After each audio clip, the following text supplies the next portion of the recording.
সম্মানিত দর্শক, কিশোরগঞ্জের তারাইল উপজেলার বোরগাঁও গ্রামে বজ্রপাতে সাদ্দাম হোসেন নামে এক ব্যক্তি নিহত হয়েছেন বলে খবর পাওয়া যাচ্ছে। আসলে এটা বজ্রপাত কি না, আমরা বিস্তারিত জানার চেষ্টা করবো। শেষ পর্যন্ত আমাদের সাথে থাকুন। তারাইলে বজ্রপাতে যুবকের মৃত্যু। জুবাইর আহমদ জুয়েল, কিশোরগঞ্জ প্রতিনিধি। কিশোরগঞ্জের তারাইল উপজেলার বোরগাঁও গ্রামে সাদ্দাম হোসেন ৩০ নামে এক যুবক বজ্রপাতে মৃত্যুবরণ করেছেন। পারিবারিক সূত্রে জানা যায়, বুধবার ১৬ এপ্রিল সন্ধ্যাবেলায় পার্শ্ববর্তী ইটনা উপজেলায় শ্বশুর বাড়ি যাওয়ার পথে আড়ালিয়া হাওরে এক ঘটনা ঘটে।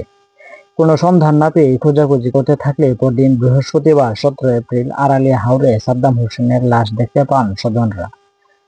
ঘটনার খবর পেয়ে তারাইল উপজেলা নির্বাহী কর্মকর্তা মোহাম্মদ আবু বকর সিদ্দিকী ছুটে যান এবং সত্যতা নিশ্চিত করে মৃত সাদ্দাম হোসেনের পরিবারকে সমবেদনা জানানোর পাশাপাশি ত্রাণ ও দুর্যোগ মন্ত্রণালয়ের পক্ষ থেকে নগদ ২৫,০০০ টাকার অর্থ সহায়তা প্রদান করেন।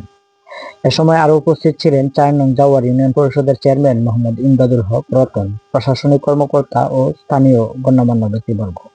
আমার ছেলে কালকে সন্ধ্যার সময় আড়াইলে শ্বশুর বাড়ি রাস্তা ক্ষেতের জমিনের আইলে বা দেন বজ্রপাতে মারা গেছে। এতে আমরা কোনো সন্দেহ শোভা নেই। আমাদের ছেলে বাতি যাওয়ার আগে বেন্যাক্ত ৭টার সময় পাই আর লাশ দিয়ে বাইতে উঠে। আমরা পাড়া প্রতিবেশী লই গণ্যমান্য মাতব্বর লই আমরা দাফন কামন করে আমরা মাটি দিচ্ছি।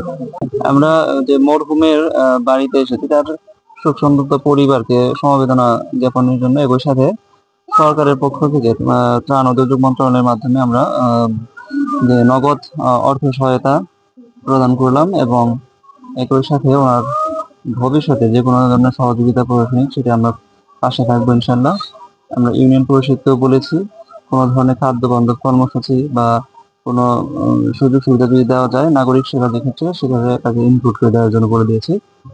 আর মরহুম যেহেতু প্রাকৃতিক দুর্যোগ অর্থাৎ বজ্রপাতে নিহত হয়েছেন, হ্যাঁ, উনি ইটনা উপজেলায় নিহত হয়েছিলেন। আমরা আজকে জেনেছি, গতকালকে হলেও কেউ তথ্যটা বলতে পারেনি বা জানেনি। আমরা যেহেতু আজকে জেনেছি এই জন্য তাৎক্ষণিক জানা মাত্র চলে আসছি। ধন্যবাদ।